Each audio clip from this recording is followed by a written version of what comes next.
This is Debt Free in 30, where every week we talk to industry experts about debt, money, and personal finance. Here's your host, Doug Hoyes. Let's start the show with some facts. Single parents are twice as likely to file insolvency as are two-parent households. Why? In a lot of cases, it's because they struggle to keep up with the rising costs of raising a family, so they turn to debt to make ends meet. For our clients, and we released all this information in our recent Joe Debtor study, two-parent families have an average income of $4,127 per month, take-home pay. Single-parent families have a household income of just under $3,000 per month. That's 28% lower than two-parent families.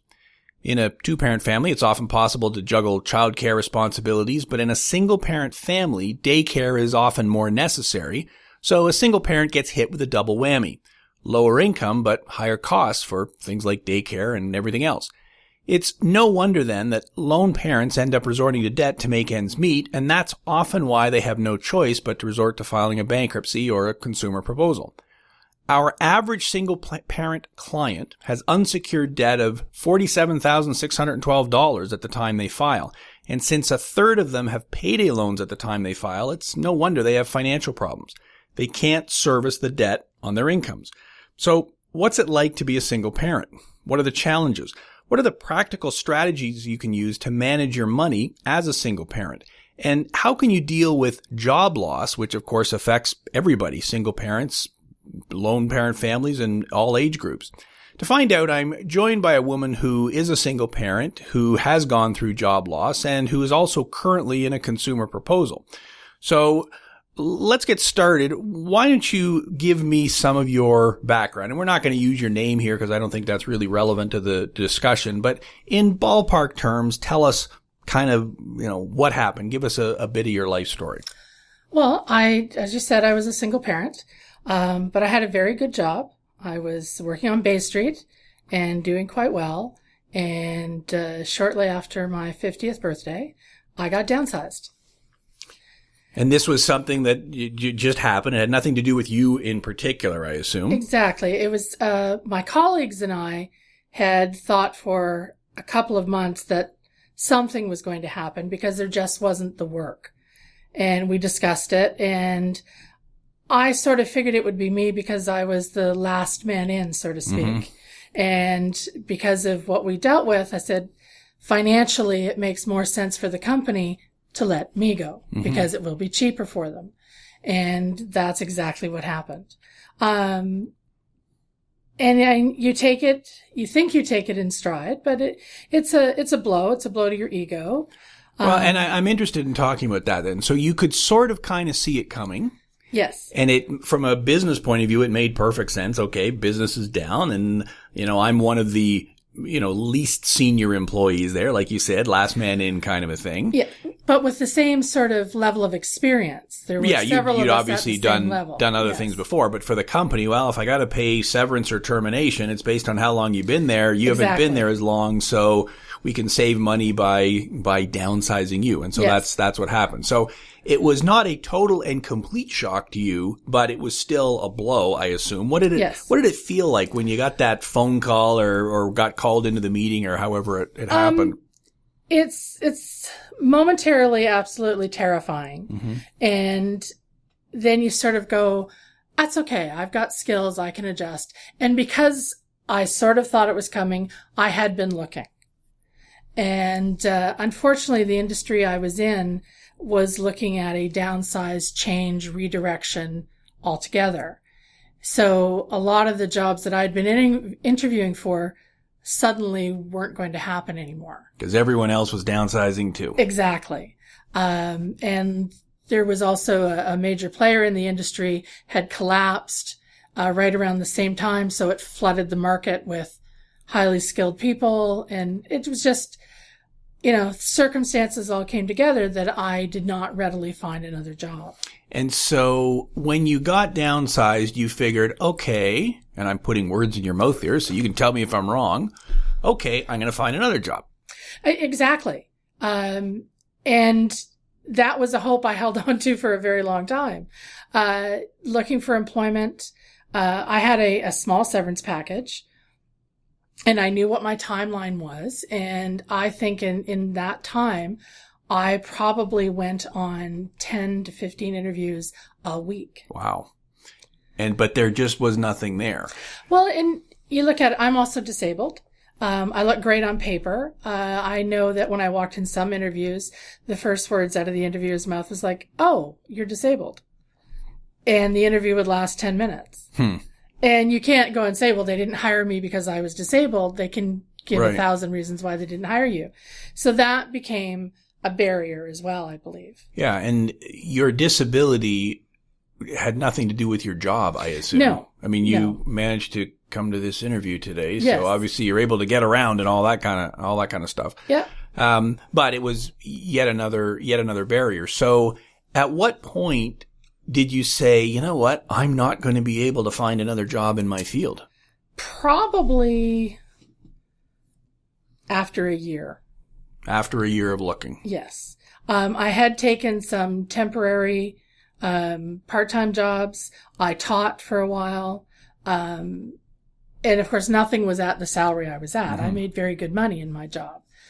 And everything I found was considerably less.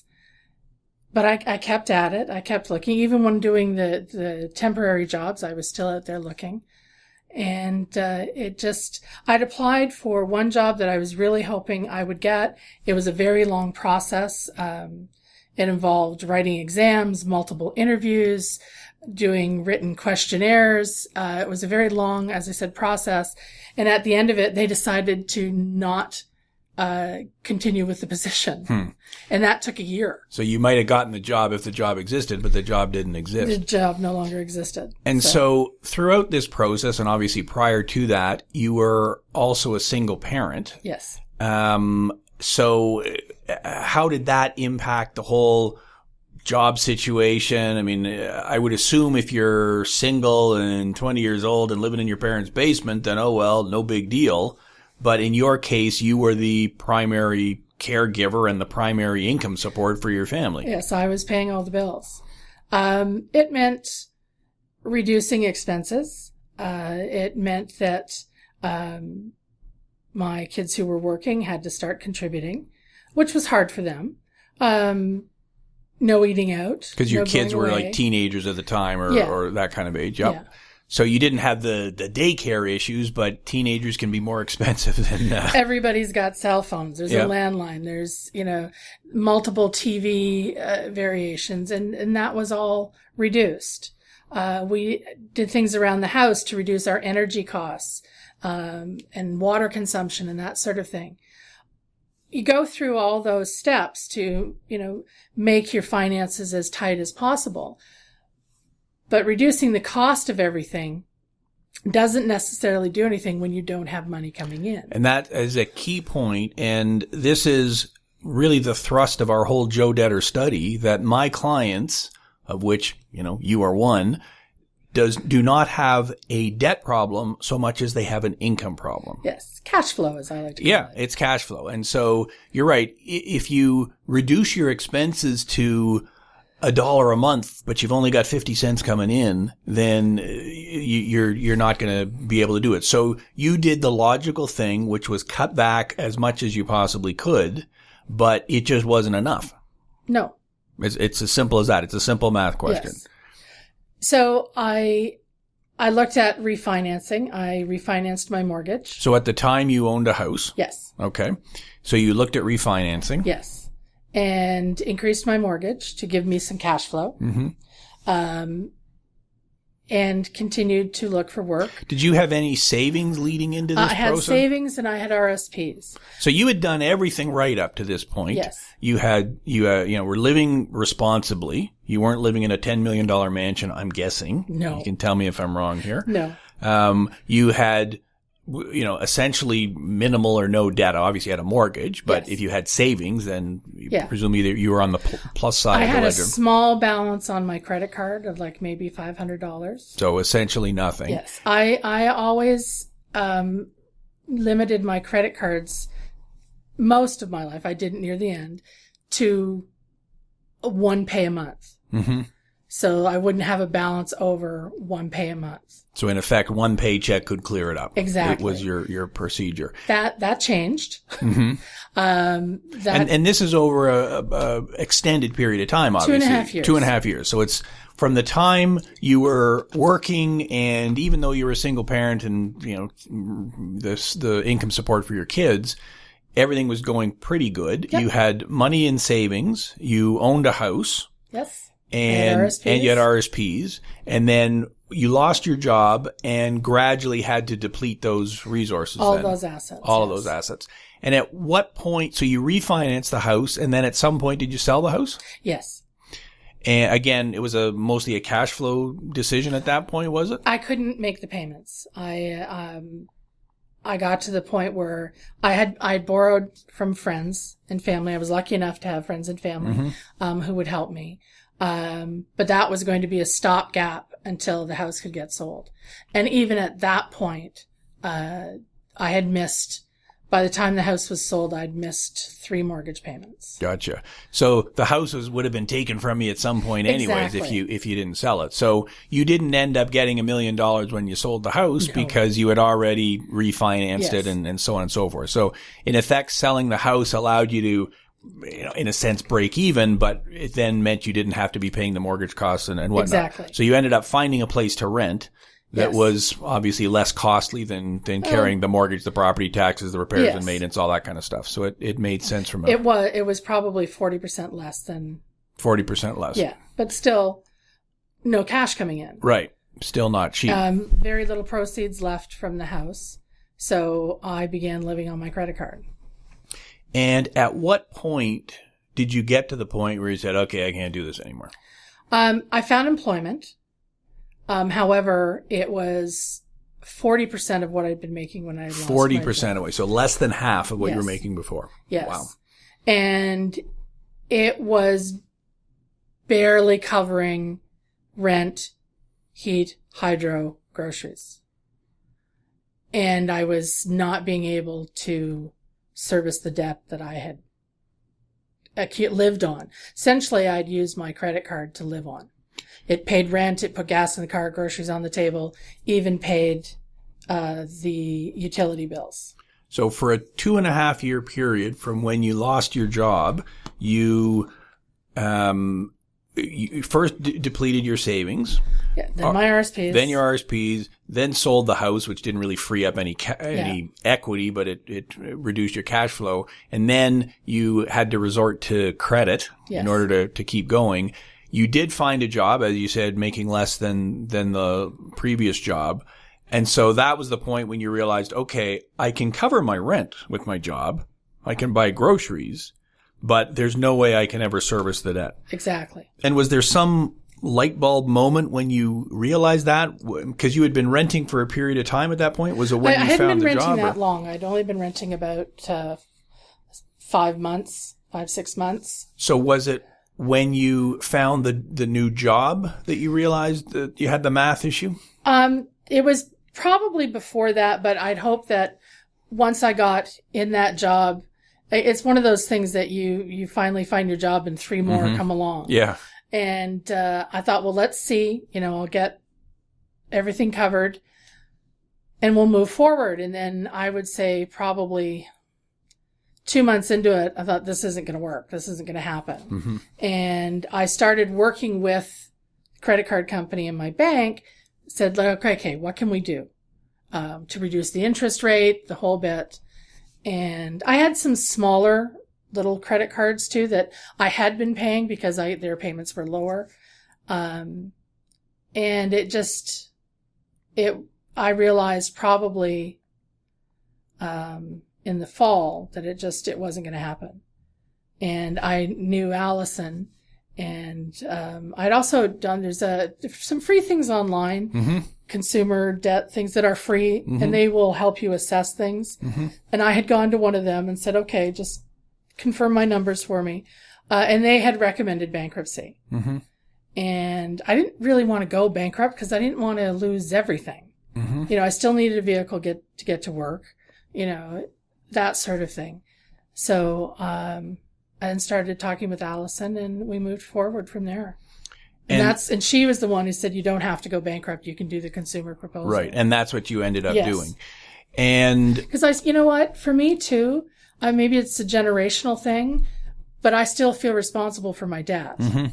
And a consumer proposal, I'm still paying it, Mm-hmm.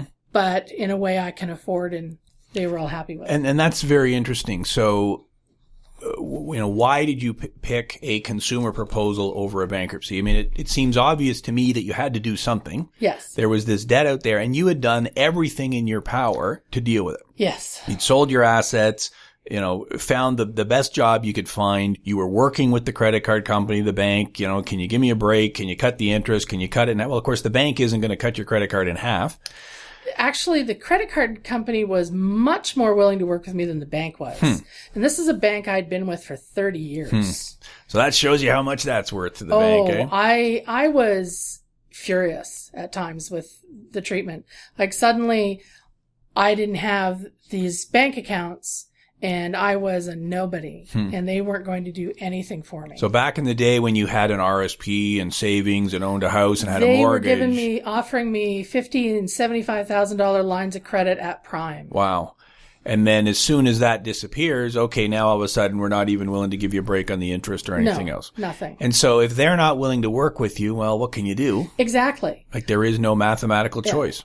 Even the credit card company was shocked that they weren't willing to work. What was the credit card company willing to do for you? They were willing to work out a payment, but the payment that they wanted was greater than I could afford. And they realized that. Right. And I had an honest conversation with the representative, and I said, this is probably going to force me into some sort of credit protection.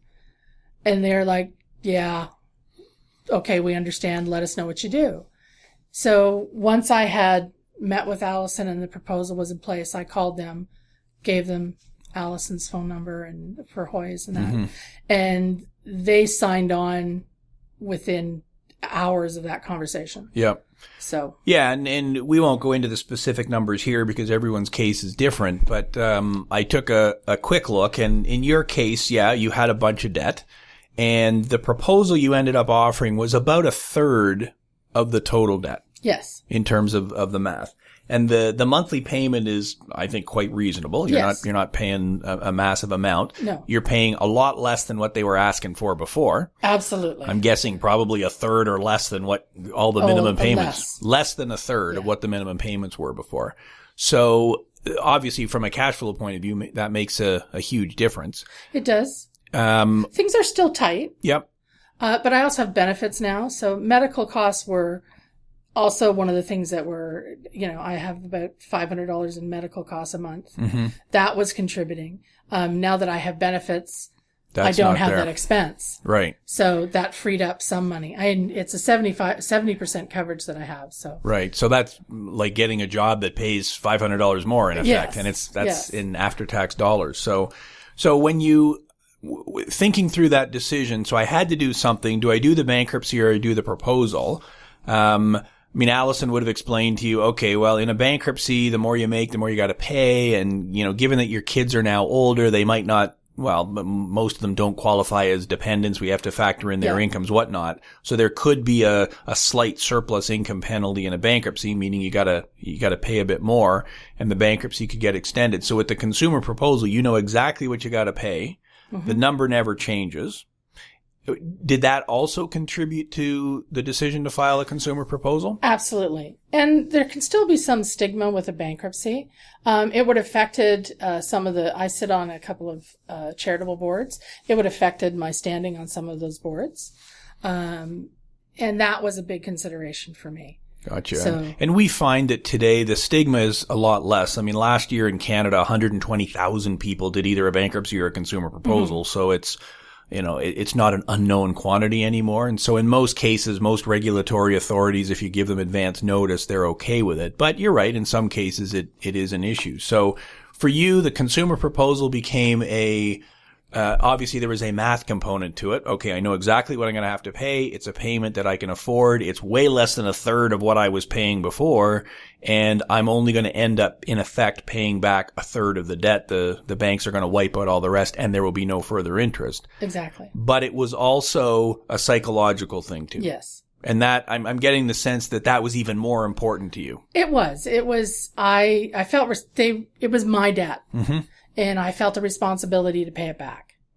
And just sort of a restructuring of your debt, or if you will, it just felt like the best decision for me. Gotcha. Well, and the banks and the credit card companies have to agree to it. Yes. So they were also in agreement with it. Yes. You thought this was the best thing for you. Well, they also agreed. They could have said no. They could have. They could have forced you into bankruptcy, or they could have, if the proposal wasn't approved, they could have attempted to garnish your wages or something. But in this case, and in most cases, they realize, hey, you know what? If we don't take this deal, she's going bankrupt because she'll have no other choice at that point. Yeah. We're getting something. Yep. More probably than we'd get in a bankruptcy. So it ends up being a good deal for everybody. Yes. That's kind of the point. So yeah, and I know our approach is to always make sure everyone fully understands the options, because even if the proposal, I don't know, makes you feel better, if the bankruptcy is considerably cheaper, then, we don't want you doing something that's going to be a lot more costly. In your case, when I look at the numbers, yeah, okay, the proposal, who knows what your income is going to be over the life of the bankruptcy, so it's impossible to accurately gauge it. But in your case, yeah, you know what, the proposal makes sense. It's also a fixed time. Yep. Well, it's a fixed amount of money. Yes. So you're right. If you pay the same amount every month, it's a fixed amount of time. But if things get better, I can pay it off quicker. Exactly. Yes. So if over time, your kids start making lots of money and want to help mom out with a few bucks every month, or wouldn't that be awesome? Or if they, if you get a raise at work, if you end up, generating tax refunds, anything like that, then yeah, you can throw an extra $50 a month on it and pay it off quicker. You can make a lump sum payment quicker. So there's a whole bunch of factors then, is what you're saying, that came into it. So there's still some flexibility with it. Yeah, absolutely. And I always advise people that even though the proposal is set up as a monthly number, because that's how that's done, if you get paid weekly or biweekly, well, you can make your payment weekly or biweekly. I pay my payments biweekly. There you go. Or bi-monthly, because I get paid twice per month. So, well, yeah, and if you were paid biweekly, twice per month, obviously you take the monthly payment, divide it by 2. Yeah. If you're paid bi-weekly, we do the same thing. Take the monthly payment, divide it by 2. So if your monthly payment's $200, well, I'll pay $100 every 2 weeks. But then when you get your 3 pay months, you're actually making an extra payment. You don't even notice it. So that's another way to pay it off quicker. So, okay, well, that's a very good background on your situation and the thought process. I think that's very interesting. I don't know if I've ever had anyone on the show before who kind of walked us through with that level of detail what was going through your mind, which I find quite fascinating. So on this show, I like to talk practical advice. So is there anything you would have done different, let's say, the month after you lost your job? So at that point, because you've already told us the story, you were thinking, well, okay, there's other jobs out there. I'm going to be going on tons of interviews, which you were, like you said, you were doing 10 or 15 a week. There was lots of other potential out there. Of course, your industry was going through a bit of a seismic shift at the time, and things were changing. And of course, it's not obvious until later what was happening. But looking back on that now, a few months after you had lost the job, or right after you had lost the job, would you have done anything differently? Well, just as a point of irony, I'd put an offer in on a house. I was looking to move to a bungalow because of my disability, and that they counter-offered the day I lost my job. Wow. Which was actually a good thing then, I guess. Yes. Gee, if I'd gotten that house, then... Yeah, that would have been a bit of a nightmare. But I don't know that I would have done anything different in the first 6 months. But I think a year out, I would have sold... hindsight's 2020, I would have sold the house earlier. Because at that point you had already used your savings in your RSPs? I had used my savings. But also I knew the industry was looking like recovery wasn't going to be quick. And had I sold the house earlier, I don't think I would have ended up in the debt crisis that I did. Because you would have been able to cut your expenses a bit quicker. Yes. Gotcha. Yes. So in terms of practical advice then, dealing with it as quick as you can, within reason, and what you're describing all seems perfectly reasoned to me. The day I lose my job, I'm probably not going to sell everything because, tomorrow I might find a new job. But in your case, after a year of very hard work, tons and tons of interviews, and some part-time temporary positions, doing everything you could, and in your case, the industry had changed. Yeah. So obviously you had some disadvantages too. Yeah. But so did everybody else because the industry was changing. I mean, the jobs just didn't exist like they used to. No. And they had fewer people doing more work. Yeah, which is pretty common in a lot of industries these days. So okay, a lot of surplus people out there. Yeah, absolutely. And so realizing that as soon as possible, okay, I'm gonna switch gears. Is there any way to be prepared for the financial impact of potentially losing your job? Because nobody ever expects they're going to lose their job. Is there anything else you can do? Or I don't know of anything. I look at the position I'm in now. When I lost my job then, I had my house. Mm-hmm. I had RSP's savings. Now I don't. Right. So a job loss now is going to be even harder to deal with. Right. Much more critical. Yes. Because I don't have that cushion behind me. Mm-hmm. I think it's just, you have to have hope for your job loss, but you need to assess the length of time. You assume you can, I can go this long. I'll be okay. Mm-hmm. Cut that in half. Cut it in half. Cut it in half. So if you think I've got enough to survive for 6 months, it's really 3. Or I've got enough for a year, it's really 6 months. So do that thoughtful, tough, be really critical, do that math, make that decision. And okay, if I can only survive for this long, what's going to happen after? What do I have to do to make it? And look at your assets, even where you live, everything that you're doing. It's a hard examination, but you need to do it. And yes, family and friends can be very generous, but at some point you have to pay them back too. Mm-hmm. You don't want to leave them in a precarious You don't want to position. then become a burden on somebody else. Yep. And so in your case right now, I mean, you've described it. So you have a job which is enough to pay the rent and the groceries and the living expenses, and it's good. You've got benefits, so your medical expenses are partially covered. But you're right. You don't have the savings, the RSPs, all that kind of stuff. Exactly. So what is the strategy then? Other than, I guess, exactly what you're doing, which is living as frugally as you can. Yep. That's pretty much what it comes down to. It does. You make every penny count. You have to shop all the deals. You have to monitor your utility usage. When you mentioned utility usage earlier when you had the house that, we did some things to get our costs down. What are you talking about? We didn't leave the lights on all day long? Changed all the lights to LEDs. Mm-hmm. Making sure that like your furnace and your air conditioner are working at their most efficient rate, making sure that they're cleaned and serviced regularly. Low flow things on your water. Mm-hmm. Durham Region water, you pay as much for the water going out as you do for the water coming in. Wow. So it can be quite expensive. And did that make a difference, those things? It did. It helped reduce everything. My gas bill, including my hot water heater, were below $80 a month. Wow. My hydro bill, which then you got every 2 months, was under $150 for every 2 months. Wow. And that's the sort of thing you have to try to do.